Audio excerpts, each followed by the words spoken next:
사도 바울은 강경한 율법주의자 유대 그리스도인들 앞에서 베드로가 했던 행동들을 비판하면서 이야기하고 있습니다. 베드로도 안디옥 교회가 이방 교회였거든요. 이방 교회에 와서는 이방인들과 함께 식사를 했습니다. 원래 유대인들의 율법에는 하나님을 믿지 않는 사람들과 식사를 해서는 안 되는, 이 부정한 사람들, 이방인들 자체가 율법을 지키지 않는 부정한 사람들이었기 때문에 부정한 사람들하고 식사를 해서는 안 된다는 엄격한 율법이 있었습니다. 지금도 유대인들은 코셔라고 불리우는 엄격한 식사 율법을 지키고 살고 있습니다. 유대인들은 이 코셔 인증을 받은 음식들만 먹으려고 하는 유대인들을 저도 만났는데, 고기를 먹기 위해서도 정통 유대인들의 의식에 따라서 도축된 고기들만 먹일 수 있습니다. 지금도 지키고 있어요, 유대인들은 실제로. 그리고 가장 유명한 규칙은, 이 코셔의 규칙 중에 가장 유명한 규칙은 유제품과 그 고기를 같이 안 먹는 겁니다. 그러니까 치즈, 소젖으로 만든 치즈랑 소고기 스테이크를 같이 먹지 않습니다. 이들은 먹으면 안 된다고 그러는데 율법인데 이게, 그래서 치즈버거를 먹지 않습니다. 그 스테이크에 치즈가 올라가 있기 때문에 그것을 먹지 않습니다. 이렇게 이방인들은 전혀 지키지 않는 유대인들만의 식사 재료 준비와 음식 율법이 있기 때문에, 또 이방인들은 부정하다고 여겼기 때문에 유대인들은 이방인들하고 같은 식탁에서 식사하는 것을 죄악이라고 여겼습니다. 함께 밥을 먹으면 큰일 난다고 생각을 했습니다. 그런데 베드로는 안디옥에서 이방인 그리스도인들하고 함께 식사를 했습니다. 이렇게 식사했다는 것은 이 식사 율법에서부터 자유로워졌다는 것을 의미하고, 이방인들도 부정하지 않은, 함께 식사를 해도 괜찮은 거룩한 공동체의 일원으로 보았다는 것을 의미했습니다. 이것은 오늘날 단지 그냥 친해지고 싶은 사람하고 밥 한번 먹는 것, 그 이상의 훨씬 큰 의미를 가지고 있었습니다. 같이 같은 식탁에서 밥을 먹은 것만으로 이방인 그리스도인들을 함께 구원받은 하나님의 자녀라고 인정하는 것과 같았습니다. 그런데 강경파 유대인들, 율법주의자 유대인 그리스도인들이 오니까 베드로는 그들하고 부딪히지 않기 위해서 이방인들하고 식사하는 모습을 피했습니다. 그냥 유대인들하고만 식사를 했습니다. 그러자 다른 유대인들도 베드로를 따라서 유대인들하고만 식사하고, 유대인, 이방인, 그 식사의 자리는 유대인과 이방인으로 갈라지게 되었습니다. 심지어 같이 이방인 사역을, 바울과 함께 이방인 사역을 감당하였던 바나바까지도 유대인들하고만 식사를 하게 되었습니다. 아마 이러한 유대 그리스도인들, 특별히 베드로의 이러한 모습 때문에 많은 이방인 그리스도인들은 혼란스러움을 느꼈을 것입니다.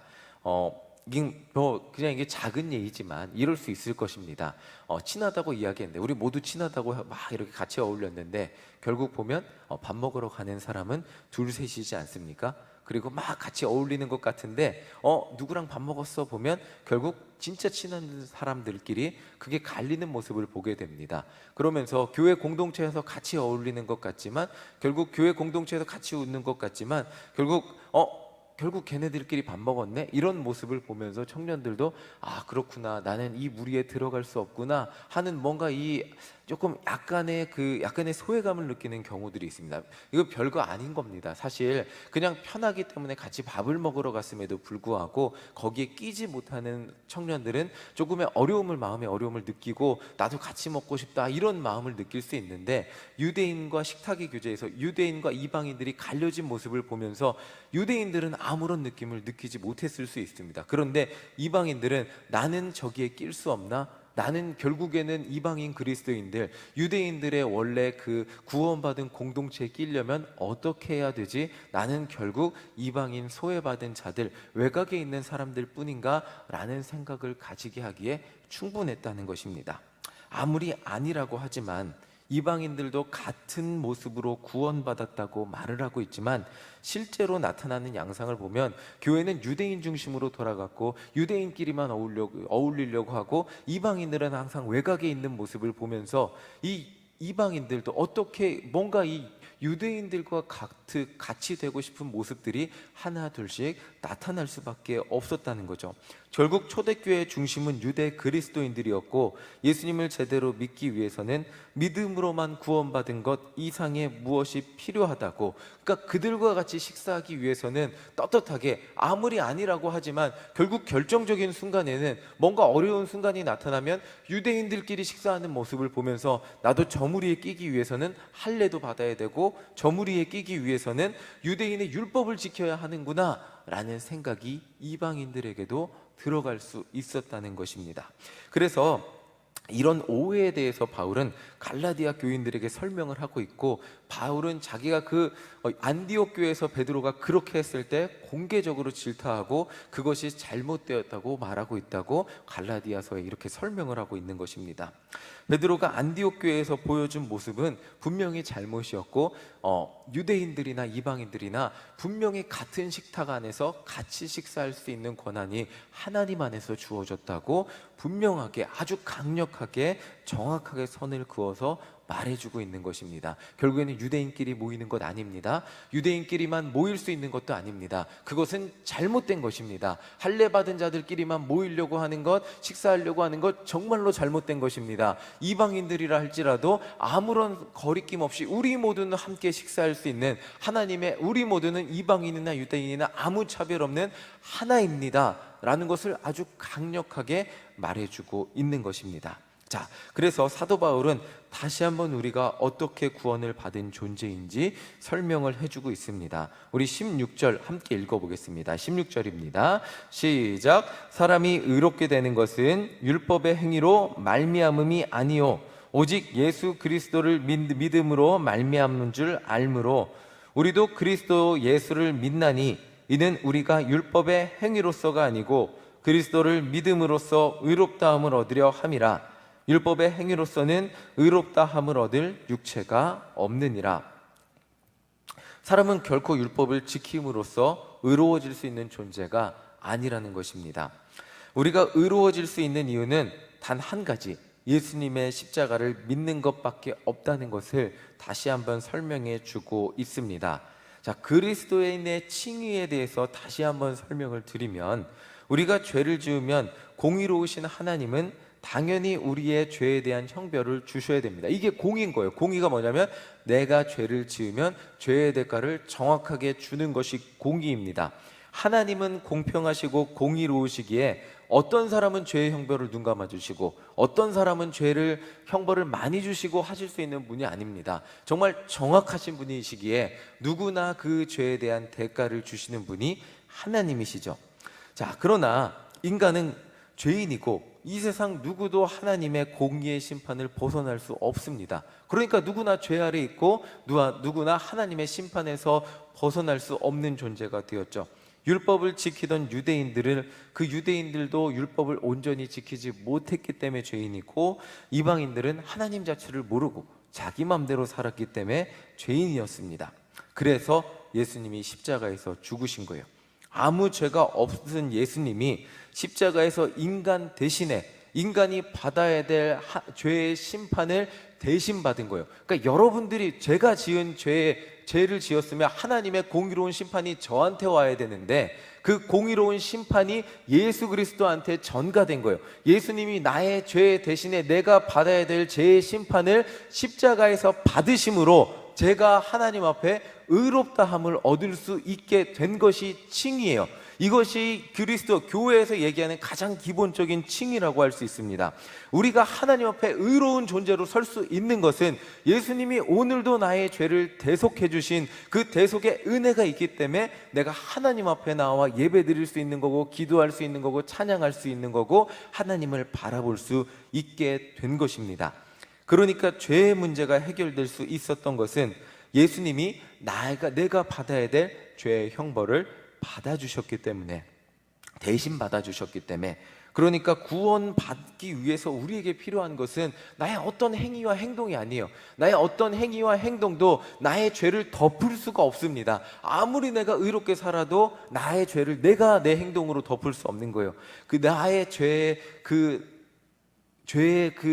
형벌을 대신 받으신 예수님이 십자가에서 죽으셨기 때문에 그것을 믿기만 하면, 그것을 믿는 믿음으로 말미암아 우리의 모든 죄는 해결을 받고 구원받고 하나님 앞에 의로운 자라는 호칭을 받을 수 있는 것입니다. 이게 하나님이 우리를 의로운 자라고 부르신다는 칭이라고 할 수 있습니다.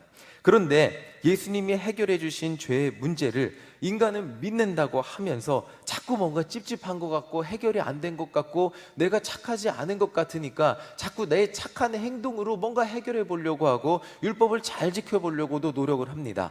이미 예수님은 십자가에서 나의 모든 죄의 문제를 해결해 주셨는데 자꾸 내 행동으로 뭔가 더 해결해 보아야 내가 뭔가 벌도 안 받을 것 같고 하나님 앞에 떳떳해질 것 같고 뭔가 내가 더 의로운 사람이 될 것 같습니다. 그런데 그게 아니라는 거예요. 그냥 예수님의 십자가 대속의 사역을 믿는 순간 예수님의 십자가 덕분에 여러분들은 깨끗한 사람이 됐고 의로운 사람이 됐고 하나님 앞에 죄 없다 함을 받은 사람이 됐어요. 네, 그러면 그리스도의 행함은 무엇이냐라는 의문이 있는데 그것들은 계속해서 말씀드릴 수 있겠지만 그것은 예수님의 능력을 힘입어 예수님을 닮은 자 되어 예수님 앞에 예수님과 같이 그렇게 성화되어 예수님과 닮은 인격으로 살아가는 거룩한 삶으로 구원받은 삶을 사는 것이지 그 행동이 내 구원의 근거가 되는 것이 아니라는 것입니다. 이미 죄의 문제가 예수님의 십자가를 통해서 우리는 해결을 받은 존재예요. 그런데 다시 율법에 묶여서 율법을 지키려고 하며 산다고 하면 예수님이 인간을 위해 죽으신 죽음의 의미마저도 나를 대신하여 죽으신 대속의 은혜마저도 희미해지는 어려움이 생기는 것이었습니다. 그래서 사도 바울은 19절에서 이렇게 말을 합니다. 19절 함께 읽어보겠습니다. 시작.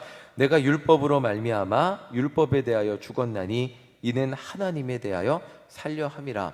그러니까 내가 자꾸 뭔가 율법으로 나를 뭔가 내 행동으로 내가 하나님 앞에 의로워지려고 하면 하나님 앞에 왔을 때 죄책감밖에 남지 않고 율법을 지키려고 한다면 내 안에 죄의식밖에 남지 않는 것입니다. 우리가 오늘 하나님 앞에 나와 기도할 것은 내 연약함에 대한 간구함과 호소가 있겠지만 그럼에도 불구하고 죄책감이 아닌 나를 구원해 주신 은혜에 대한 감격과 기쁨을 가지고 하나님 앞에 기도하는 것, 이것이 필요하다는 거죠. 이것이 어떻게 보면 말이 어려울 수 있는데 결국 사도 바울 자신도 율법을 지킴으로 구원받을 수는 없었기에 자기의 행동으로는 구원받을 수 없었기에 하나님의 심판 앞에서는 행동으로는 자유로울 수 없는 사람이었습니다. 그런데 하나님이 그 엄격한 율법의 기준과 심판 앞에서 사도 바울의 살 길을 열어주신 거예요. 그게 20절입니다. 자, 20절 굉장히 중요한 말씀인데 20절 읽어보겠습니다. 시작. 내가 그리스도와 함께 십자가에 못 박혔나니 그런즉 이제는 내가 사는 것이 아니요 오직 내 안에 그리스도께서 사시는 것이라. 이제 내가 육체 가운데 사는 것은 나를 사랑하사 나를 위하여 자기 자신을 버리신 하나님의 아들을 믿는 믿음 안에서 사는 것이라. 이게 핵심이라니까요. 나의 모든 죄를 대속케 하신 하나님의 아들을 믿는 믿음 안에서 살 때 우리의 모든 죄의식과 우리의 모든 죄가 깨끗함을 얻고 자유롭게 되는 거예요. 나의 죄를 용서해 주시고 나의 죄의 형벌을 대신 받아주신 십자가의 은혜에 감격하고 감사하며 그것을 붙들고 살아가는 존재가 되는 것이 구원받은 그리스도인들이라는 거예요. 자, 사도 바울을 위해 죽으신 사도 바울의 죄의 모든 문제를 해결하신 예수님의 십자가 은혜 아래서 살아가게 되는 것이 하나님이 사도 바울에게 열어주신 진짜 살 길이었다는 거예요. 사도 바울은 이것을 내가 예수님과 함께 십자가에 못 박혔다고 표현하고 있어요. 이전에 율법을 따르려던, 더 정확히 말하면 율법이 죄인이라고 알려주었던 죄인된 나의 삶의 모습을 예수님의 십자가 앞에 내려놓고 이제는 예수님의 십자가 앞에서 예수님 자신이 우리의 죄의 형벌을 다 받으시고 그 결과 우리를 더 이상 하나님 앞에서 죄인이라고 부르지 않는 그 십자가의 은혜 안에서 살게 되었다는 거죠. 그래서 지금 사도 바울의 삶은 자신을 구원하신 하나님의 아들 예수 그리스도를 믿는 믿음 안에서 의롭다 하심을 얻는 삶을 살게 되었다는 것을 말해주고 있습니다.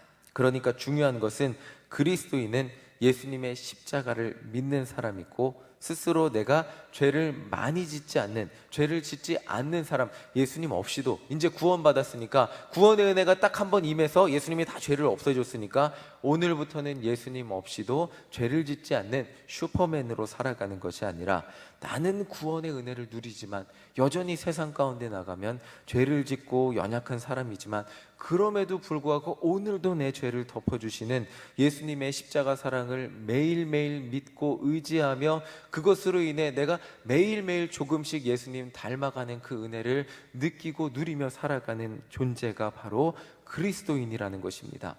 사도 바울이 볼 때 인간의 모든 죄의 문제는 이미 십자가에서 해결된 것이었습니다. 우리가 하나님 앞에 설 때 여전히 죄를 짓는 모습을 부끄러워하고 안타까운 모습으로 의롭게 살게 해달라고 간구할 수는 있지만, 그럼에도 불구하고 우리가 예수님의 십자가 능력을 힘입어 하나님께 나아갈 때 우리는 이미 우리의 죄의 모든 문제는 해결되었고 하나님 앞에 의로운 존재가 되어 나아갈 수 있고, 하나님은 그런 우리를 받아주신다는 거죠. 그래서 마지막 21절을 함께 읽어보겠습니다. 21절입니다. 함께 읽겠습니다. 시작.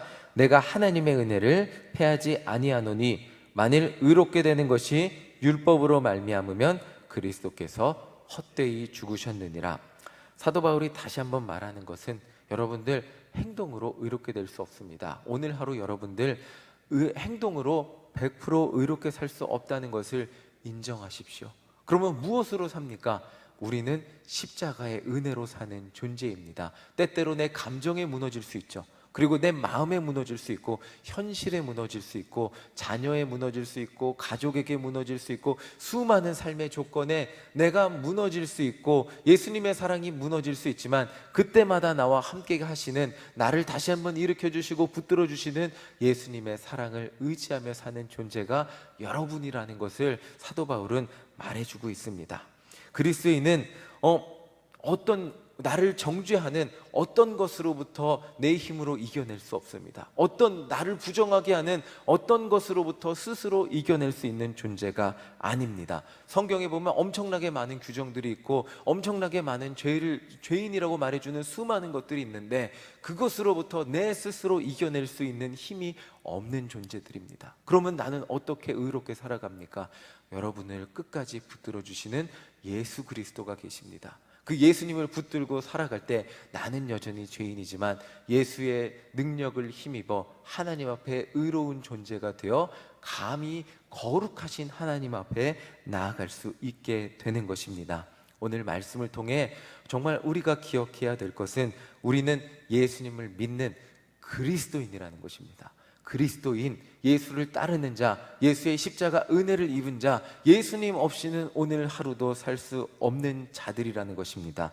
누구와 어울려도 어떤 대화를 해도 우리 안에는 예수가 살아계셔서 예수님이 우리의 삶을 주장하시고, 우리가 어떤 말을 해도 어떤 연약한 행동을 해도 이내 나를 붙들어 주시고 다시 일으켜 세우시고 결국 예수님을 닮아가게 하시는, 모든 나의 연약함을 붙들어 주시고 극복하게 하시는 예수님 믿는 사람들, 예수님이 내 안에 살아계신 사람들, 성령님이 나를 붙들어 주시는 그런 사람들이라는 것입니다. 예수님의 능력으로 오늘 하루도 승리하는 우리 모두가 되시기를 간절히 소망합니다. 여전히 오늘 하루 내 행위를 볼 때 나는 실망스러운 사람일 수밖에 없어요. 내 행동을 바라볼 때 나는 여전히 연약한 사람일 수밖에 없어요. 그런데 이런 연약한 나를 강하게 하시는, 승리케 하시는 예수님이 여러분들 인생에 주인인 것을 믿으며, 오늘도 이 기도하는 새벽의 시간, 내 능력을 의지하는 것이 아닌 예수님을 붙들고 승리하시는 우리 모두가 되시기를 간절히 소망합니다. 이 새벽 시간 예수님 손을 붙들고 예수님과 함께 세상으로 나아가 오늘 하루도 예수님과 동행함으로 승리하는 우리 모두가 되시기를 간절히 소망합니다. 아멘.